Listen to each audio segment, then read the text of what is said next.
He's half dead anyway, Marcus said, not even turning around from the glowing wall of monitors he'd bought with my dog's medical fund. You need to let go. I stood in the doorway of his apartment with my car keys still in my hand, staring at $3,000 of RGB lighting and liquid cooling, and I realized the man I'd been dating for 8 months had just told me my best friend of 11 years wasn't worth saving. What he didn't know, what he couldn't have known, standing there bathed in the purple light of his brand new gaming setup, was that I was already memorizing the serial numbers on every box stacked against his wall. To understand why that moment broke something in me that has never fully healed, I have to take you back. Not to the day I met Marcus. Back further. Back to a rainy Tuesday in 2018, to the sound of tires screaming on wet asphalt, and to the worst 3 seconds of my entire life. My name is Lena, and Bruno came into my world when I was 12 years old. He was a German Shepherd puppy with ears too big for his head and paws that promised he'd grow into something enormous. My dad brought him home in a cardboard box that smelled like motor oil, and Bruno climbed out of it, walked directly to me, and sat on my feet like he'd been assigned to me by some higher authority. From that day forward, we were a package deal. He slept at the foot of my bed through middle school. He sat with his head on my knee through my parents' divorce. He was there when I got my acceptance letter to college, spinning in circles in the kitchen because I was screaming, and if I was screaming, something exciting must be happening. Bruno didn't understand college. He just understood me. When I moved into my own small rental house at 21, there was never a question about whether Bruno was coming. My mom offered to keep him. He's getting older, Lena, and you're starting your life. But Bruno was my life. He'd earned his place in it 11 years running. So he came with me and he learned the new house and he claimed the patch of sunlight by the back door the way old dogs do, like sunlight is a pension they've paid into their whole lives and are finally collecting.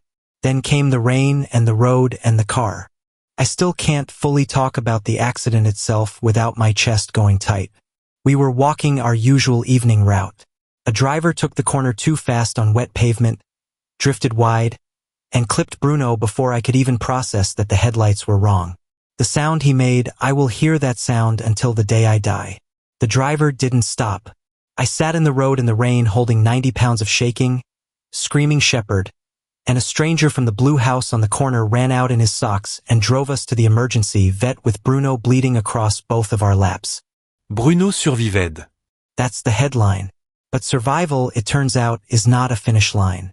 It's a door into a long, dark hallway. The vet bills from that first night alone gutted my savings. Then came the seizures, his big body suddenly rigid on the kitchen floor, legs paddling at nothing. His eyes rolled back while I knelt beside him with my hands hovering, useless, counting seconds out loud because the vet said the length of the seizure mattered. Then came the incontinence. This proud, dignified animal having accidents and looking up at me afterward with an expression of shame so human it made me cry more than the mess ever did. And then came the fear. That was the part nobody warned me about.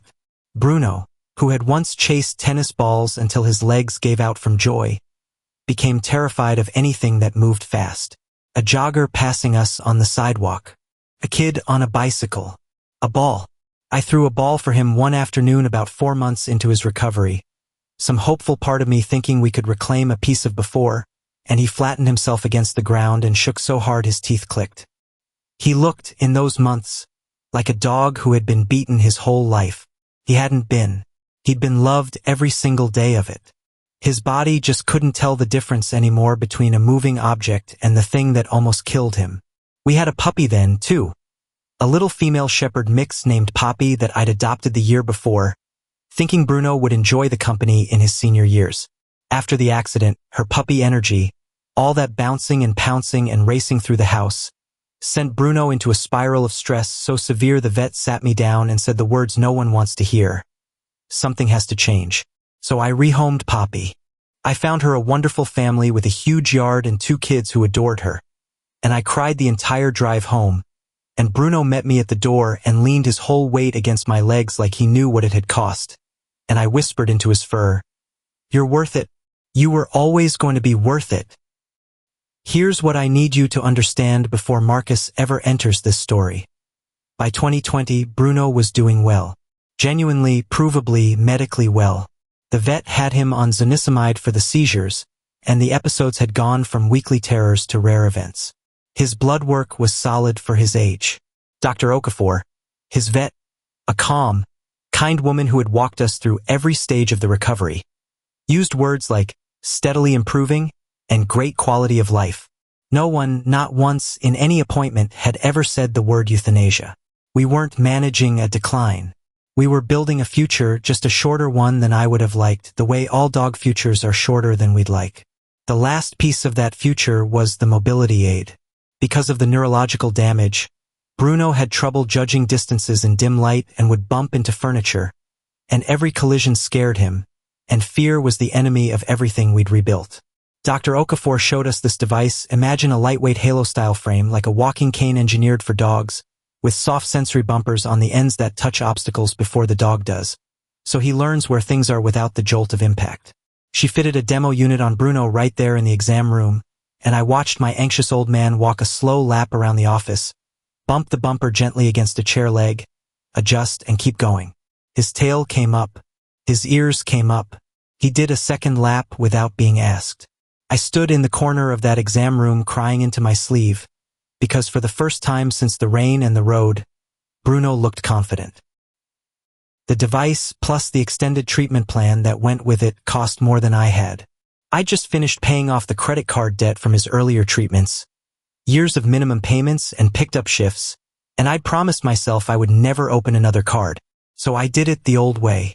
I got a small fireproof lockbox, dark gray, about the size of a shoebox, and I put it on the top shelf of my bedroom closet, and every payday I fed it. $40 here, $60 there. I skipped things. I stopped ordering takeout, canceled 2 streaming services, sold a camera I never used. Every bill that went into that box was a brick in the bridge between Bruno and that confident walk around the vet's office. By that August, there was just over $1,800 in it. I used to take it down sometimes and count it, not because I'd forgotten the number, but because counting it felt like progress I could hold. Now, Marcus. I met him in the spring of that year, and I want to be honest with you, it was a good story, the kind you'd tell at a wedding. I was walking Bruno on our slow morning loop. Everything was slow loops by then, and I'd made my peace with that. And a guy about my age crouched down on the sidewalk ahead of us and asked, "Can I say hi to him?" He looks like he'd want a calm hello. Calm hello. He'd read Bruno's body language from 30 feet away and adjusted for it before we ever spoke. Bruno sniffed his hand, decided he was acceptable, and leaned into the ear scratch. Marcus looked up at me from his crouch, still scratching my dog's ear, and said, "He's had a hard thing happen to him, hasn't he? He checks his surroundings like a veteran." And I fell a little, right there. 8 months of that man was built on the foundation of that one perceptive moment. He knew about Bruno from day one. That was the deal, stated plainly on our second date over cheap pad thai. I have an 11-year-old dog with medical needs. He is my priority. His care comes first, and if that's a problem, no hard feelings, but this ends here. Marcus put down his fork and said, "Anyone who'd make you choose doesn't deserve either of you." I remember texting my best friend Dana under the table. "I think this one's a person." She texted back a row of heart emojis and, because Dana is Dana, one skull emoji, which she later claimed was prophetic and I claim was a typo. And it was good. I need to say that too, because it's the part that still keeps me up some nights. He wasn't controlling. He wasn't cruel. He remembered Bruno's medication schedule better than some of my family did. He came to one of the vet appointments and asked Dr. Okafor smart questions about the zonisamide dosage. When Bruno had a minor seizure in June, 30 seconds, the shortest one ever. Marcus sat on the kitchen floor with me afterward while Bruno slept it off, and he made me tea and he said, "You're the reason this dog is still here. I hope you know that." There were no red flags. Or maybe there were, and love is just a color blindness for red. Everything clicked and I got comfortable, and comfort is where I made my mistake. The mistake had a specific date and a specific shape. A lazy Sunday in July, both of us on my couch, talking about money the way newish couples eventually do. Student loans, his and mine. My old credit card debt and how I'd killed it. And then, because he'd shared and sharing felt like intimacy and intimacy felt safe, I told him about the box. The fireproof chest on the top shelf of my closet. The $1,800 and change. what it was for, the mobility device, the sensory bumpers, the treatment plan, the confident lap around the exam room. I even told him why it was cash, no new cards, never again. He listened with his chin on my shoulder and said, "That's the most you thing I've ever heard. You're literally building your dog a better world $40 at a time." I felt understood. I want you to hold on to how good that felt because of what it becomes. What would you have done in this situation? Telling a partner of 8 months where your emergency cash lives. Is that trust or is that naive? I've turned it over 1,000 times, and I still land in different places on different days. Let me know in the comments, honestly, because I genuinely wonder how many of you would have seen it coming. It was mid-August when the box got lighter, though I didn't know it yet. Looking back, I can reconstruct the timeline like a detective pinning string to a corkboard. Marcus had been at my place the previous weekend while I picked up a Saturday shift. He'd offered to stay with Bruno so my boy wouldn't be alone, and I'd said yes, gratefully thinking, look at this man, look how lucky I am. He had hours alone in my house. He knew exactly which shelf. He knew exactly how much. And I came home that evening to Bruno wagging at the door and Marcus making dinner in my kitchen, and I kissed him and thanked him. And my dog's future was already gone from the closet, and I didn't know. I slept next to him that night. That detail still makes my skin crawl. The unraveling started with something stupid and small, the way these things always do. That next week, Marcus mentioned, casually mid-conversation, the way you'd mention that I should come over Thursday because he had some upgrades he wanted to show me. I assumed he meant he'd finally fixed his wobbly kitchen table. I drove over after class with iced coffees for both of us, let myself in with the key he'd given me, and walked into a light show. His desk, his sad old desk that used to hold a scratched laptop, had been replaced by a wide black battle station. There was a new tower with a glass side panel, its internal lighting slowly cycling through purples and blues like a jellyfish tank. 3 monitors, a mechanical keyboard that probably cost more than my monthly grocery budget, a headset on a little stand, new chair, one of those racing-style ones. Boxes were still stacked against the wall, flattened and not yet flattened, a cardboard monument to a spending spree. I stood there holding 2 iced coffees, doing math I didn't want to do. I'm not a hardware expert, but even I could see this was well north of $1,500. Maybe well north of $2,000. Right? Marcus said, spreading his arms like a game show host. Finally. No more excuses on the group projects, no more lag. He was so proud. He was, and this is the detail that haunts me, completely relaxed. There was no flicker of guilt when I walked in. He wanted me to see it. Some part of me wonders if he'd told himself a story where I just accept it, where the money had been transformed, laundered through his happiness into something I wasn't allowed to question. Where did this come from? I asked.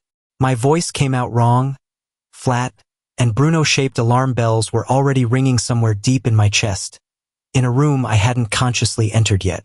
We were both students. He worked part-time at a campus IT desk. 2 weeks earlier, he'd asked to split a $14 pizza. "I've been saving," he said, and he turned back to the monitors. "Since when? Marcus, where did the money come from?" And I watched it happen. I watched him decide, in real time, that lying was more work than justifying. He rolled his shoulders the way he did before disagreeing with someone in a group chat, and he turned around, and he looked at me with an expression I had never seen on his face before. Not guilt, irritation. I was being an inconvenience. "Okay," he said. "Look, we need to talk about the box anyway." The floor of my stomach just went, that elevator cable snap feeling. "What about the box?" I said very quietly, and some animal part of me already knew, had maybe known since I walked in, and was just waiting for the human part to catch up. "You're 23, he said. "You're putting every spare dollar you have into an 11-year-old dog. Do you hear how that sounds? That money was sitting there doing nothing, and I have actual needs, school, work, my future. Our future, if you want to think about it that way. I was going to tell you. You went into my closet." I remember my own voice sounding like it was coming from the next room. "You went into my house, into my closet, and you took Bruno's money." And that's when he said it. The sentence from the beginning. He gestured vaguely toward the door. toward the whole outside world where my dog was, and he said, "He's half dead anyway. You need to let go." I want to describe what those words did, physically, because I've never felt anything like it before or since. It was cold, an actual temperature drop, from my scalp down through my arms. People say my blood ran cold, and I always thought it was a figure of speech. It is not a figure of speech. Every warm feeling I had ever had for this man, the crouch on the sidewalk, the calm hello, the tea on the kitchen floor, froze solid in the space of one sentence, and underneath all of it, where I thought there was a person, there was just this. A guy who had watched me count bills into a lockbox for months and seen not devotion but an unguarded resource. "Half dead," I repeated. "You know what I mean. He's old, Lena. The seizures, the bumping into stuff, you're spending a fortune on borrowed time. Any vet who wasn't milking you would tell you the same thing. His vet says he's improving. You were in the room, Marcus. You sat in the appointment and heard her say he's improving." He shrugged. He shrugged. "Vets say a lot of things to people who keep paying them." I didn't scream. I wanted on the record that I didn't scream, didn't throw the iced coffees, didn't do any of the things that every cell in my body was casting votes for. Instead, this eerie calm came down over me like a dropped curtain, and I heard myself say, "I need you to give it back. All of it. Today." And he laughed. A short, embarrassed laugh, not even a cruel one, which somehow made it worse, and waved a hand at the jellyfish glow tower and said, "It's spent. It's built. What do you want me to do? Return my own computer." His own computer. 8 days old, and it was already in his mind, his, ancestrally, unquestionably his. I left. I don't remember the drive home. I remember getting there, and Bruno meeting me at the door doing his slow, happy senior dog shuffle, tail going in wide circles, pushing his gray muzzle into my hands the way he had every single day for 11 years. And I got down on the floor of my entryway and wrapped my arms around his neck, and he sat there patiently the way he always did when I was leaking on him, and I looked over his shoulder at my bedroom door, behind which was my closet, in which was a fireproof box that I already knew was empty. I checked anyway. You always check anyway. The box was there, lid closed, sitting on its shelf like a little gray coffin. $11 inside. He'd left the ones. To this day, I don't know if that was carelessness or some tiny vestigial pang of conscience. And I've decided I don't want to know. I called Dana. Not the police, Dana. Because that's the thing about being the person this happens to. My first instinct wasn't justice, it was disbelief, and I needed someone to tell me I wasn't crazy. I sat on my kitchen floor with Bruno's head in my lap and told her everything, and she was quiet for a second, and then she said, in the deadly flat voice she saves for genuine emergencies, "Lena, he came into your home and stole $1,800. If a stranger did that, what would you call it?" "Theft," I said. "And what do you do about theft?" "It's different, Dana. We're both students. A police report could ruin his." And I stopped, because I heard it. I heard myself, mid-devastation, protecting his future with the same mouth that had just described how he'd spent Bruno's. Dana let the silence sit exactly long enough and then said, "He didn't think about your future. Or Bruno's. He watched you drop bills in that box for months, and he did the math on your dog's life and decided a graphics card won. You are not ruining anything. You're reporting what he already did. I'm going to be honest with you about the next part because I think it matters. I still almost didn't call. I sat with my thumb over the number for a long time. There's this program in us, I think especially in women, but maybe in anyone who's loved someone, that says escalating is worse than being wronged. That making it official makes it real, and making it real makes it partly your fault. I cried, which made me angry because I'd decided somewhere along the way that I was too old to cry over a boyfriend, and I want to formally retract that. You're never too old. Cry over the people who gut you. It's rinse water for the wound. And then I looked down at Bruno, asleep against my leg, his gray eyebrows twitching through some dream where his legs still worked like they used to, and I thought about the lap around the vet's office, the tail coming up, the confidence, the bridge I'd been building $40 at a time, and the man who'd dynamited it for a jellyfish tank of RGB lights. And I dialed the non-emergency line, If you're enjoying this story, by the way, and I know enjoying is a strange word for it, but you know what I mean, hit that subscribe button because we post new stories every day, and some of them will make you feel things at your kitchen table just like this one is probably doing right now. Anyway, the dispatcher was kind. That surprised me for some reason. I stumbled through the summary. My boyfriend took cash from my home. It was savings for my dog's medical treatment. I know how that sounds. And she didn't laugh, didn't sigh, just took the details and said an officer would come by that evening to take a report. And then she said, "Ma'am, for what it's worth, cash in your own home is yours. Doesn't matter what it was for or who he is to you." I hung up and sat there and realized I'd been braced my whole life for institutions to dismiss me, and I didn't quite know what to do with being taken seriously. Officer Reyes showed up around 7. Bruno, ever the professional, evaluated her at the door with his slow senior sniff and then escorted her to the couch like a maitre d'. She took the report at my kitchen table. The amounts, the dates I could reconstruct, the fact that Marcus had a key, the Saturday shift when he'd been alone in the house, the brand new computer setup I'd seen with my own eyes 8 days after the box went light. When I mentioned, half apologizing, that the money had been for a dog, she stopped writing and looked at me. "I've got a 12-year-old lab at home," she said. "If somebody touched her vet fund, this would be a very different kind of visit." It was the first time I laughed in 3 days. She explained what came next. The report gets filed, a detective may follow up. Given the amount, it wasn't small claims pocket change, and the fact he'd used a key I'd given him didn't make it not theft, a misconception she said she corrected weekly. She also, gently and without being asked, walked me through changing my locks. I did it that same night at 9 p.m., with a YouTube tutorial and a deadbolt from the hardware store's last open hour, while Bruno supervised from the hallway with the grave attention of a site foreman. Marcus found out about the report 2 days later, and the man who emerged from that discovery was a stranger wearing a familiar face. First came the text flood. "You called the cops? Over a dog? I thought you loved me." Then the pivot to negotiation. "I'll pay you back monthly, just drop it, we can fix this." Then, and this is the one I'll never forget, the character reveal in writing timestamped, "You're really gonna wreck my life over an animal that's gonna die soon anyway." Screenshot. Saved. Forwarded to the case file. If you're ever wondering whether someone's apology is remorse or just fear, watch what they say when the apology doesn't work. Fear curdles fast. Remorse doesn't curdle at all. His mother called me. That was a fun evening. She was polite the way a knife is polite, all sheath and handle at first. Surely we could handle this as a family. Surely I understood pressing charges was a bit much for a misunderstanding between kids. I told her what he'd said. Both quotes.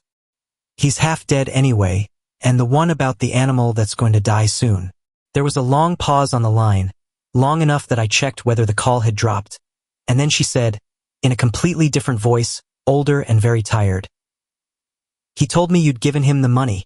And that, right there, was the moment the last little ember of doubt in me went out. He wasn't panicking and saying ugly things under pressure. He was an architect. He'd built one story for me, another for his mother, and I would bet my new deadbolt there was a third for his friends. I thanked her for the call, and I meant it. She'd given me a gift she hadn't intended to give. The mutual friends chapter was shorter than I expected. 2 of them ghosted me, his roommate, predictably, who was probably enjoying the second monitor. But most people, when they heard the actual sentence, "He took her dog's surgery fund and bought a gaming PC," just went quiet in a specific way, this recalibrating quiet, and then said some version of "I'm so sorry" and never brought him up again. One guy from our old group texted me weeks later, out of nowhere. He tried to sell me the tower. Wanted cash. Thought you should know. The police, it turned out, were also interested in that development. Here's the strange, hard turn the story takes next, and I need you to stay with me because this is where it stops being a story about him and becomes a story about Bruno again, which is what it always really was. I still needed $1,800. The report existed, the case was moving, but cases move like glaciers and Bruno's window was moving like weather. Restitution, if it ever came, would come in some distant courtroom future. Dr. Okafor's office had the mobility device on hold for us, but holds expire. So I did the thing I hate most in the entire world. I asked for help. Dana, who has no boundaries, and I mean that as the highest compliment, told the story to her enormous extended network. No names, just the shape of it, a senior shepherd, a stolen fund, a girl trying to build her dog a better world, $40 at a time. And people I had never met sent donations directly to the vet's office. Not to me, to the office earmarked for Bruno's account, because Dana thought of everything. $20 from a woman whose shepherd had passed the spring before. $50 from an anonymous, fellow dog person. $100 from someone who wrote, in the memo line, for the confident lap. I told Dana that detail once. She'd passed it on. I sat in my car outside the clinic reading the printout of donations the receptionist had handed me, and I cried harder than I had over Marcus. Grief makes sense to me. Kindness at scale breaks me completely. The donations covered most of it. A small personal loan covered the rest. Yes, the debt I swore I'd never take on again, and I'd take it again tomorrow 10 times over, and here's why. On a Thursday in late September, Dr. Okafor's tech-fitted Bruno with his own mobility frame, adjusted the sensory bumpers to his height, and we did the lap. Not the demo lap. His lap with his device, bought with the kindness of strangers and the stubbornness of one girl and $0 from the man who'd said he was half dead. Bruno bumped the bumper against the exam room chair, corrected, kept walking, and did his second lap without being asked, and then he came back to me and sat on my feet. 12 years old, gray-faced, ears up. Exactly the way he had as a puppy climbing out of a cardboard box that smelled like motor oil. The whole room was sniffling. Dr. Okafor said, "Well, just that. Well," and blew her nose. And then we got our season. That's how I think of it now. The season. October through February. 5 months where my old man moved through our house like he owned it again. The device meant no more collisions, and no more collisions meant the fear started unwinding, one calm week at a time. He started initiating play again. His version of it, slow-motion shepherd theater, pouncing on a rope toy with all the athleticism of a falling tree and then looking at me for applause, which he received every time, standing ovations. He supervised my cooking. He escorted me to the mailbox. On New Year's Eve he sat with his head on my knee while the neighborhood popped and crackled outside.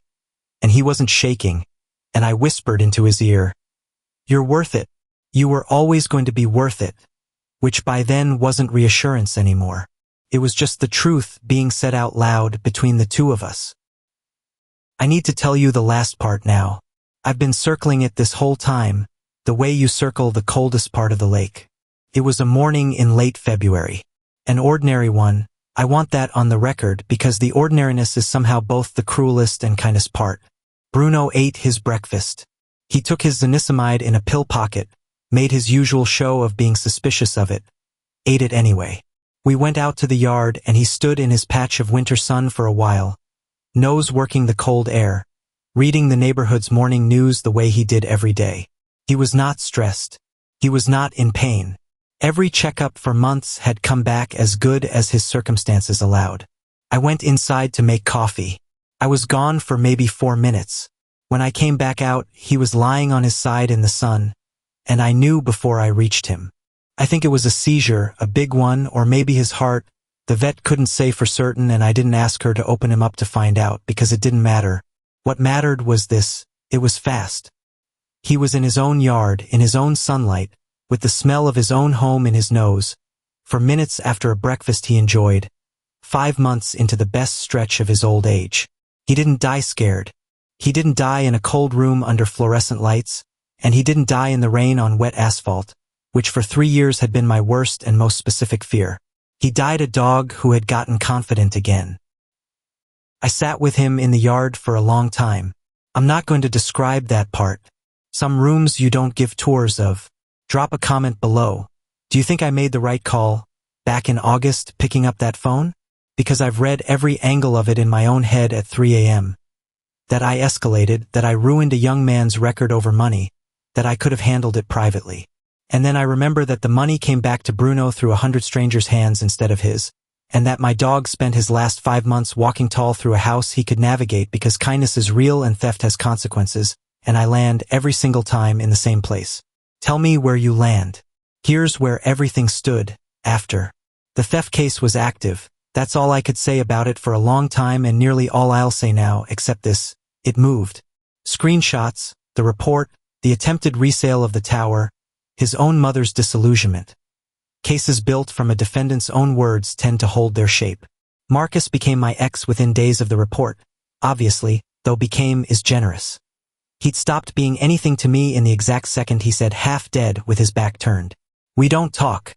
His last message, months later, was a single line, hope you're happy, and the honest answer, which I did not send, was, no, not yet, but I'm going to be, and no thanks to you. People ask me what the loss feels like, having Bruno's whole story end so soon after fighting so hard for it, and the nearest I can get is this: grief is the receipt for love. The bigger the number, the more you got. My receipt is enormous. I got 12 years, a cardboard box, 1,000 slow loops, a lap around an exam room, a season of winter sunlight, and a goodbye with no fear in it. Marcus got a computer he tried to sell within a month and a case number that follows him like a shadow. I've stopped thinking of the $1,800 as money he took from me. It was a test he administered to himself, and he failed it, and the failing told me in 8 months what some people don't learn about the person beside them in 8 years. When he looked at the most loyal creature in my life, he saw a line item. When strangers looked at that same old dog, they saw something worth $20, $50, $100 of their own hard-earned kindness. The world has both kinds of people in it. The box in my closet is still on its shelf, empty now, and I keep it there on purpose. Not as a wound, but as a reminder that I filled it once, $40 at a time, for someone who was worth it. He was always going to be worth it. Love is not measured by what something costs you. It's measured by what you never once considered too expensive. Guys, we are inching toward 1,000 subscribers on this channel. If you are not subscribed, please consider hitting subscribe. It really helps us hit that 1,000 milestone. Thanks for sticking around.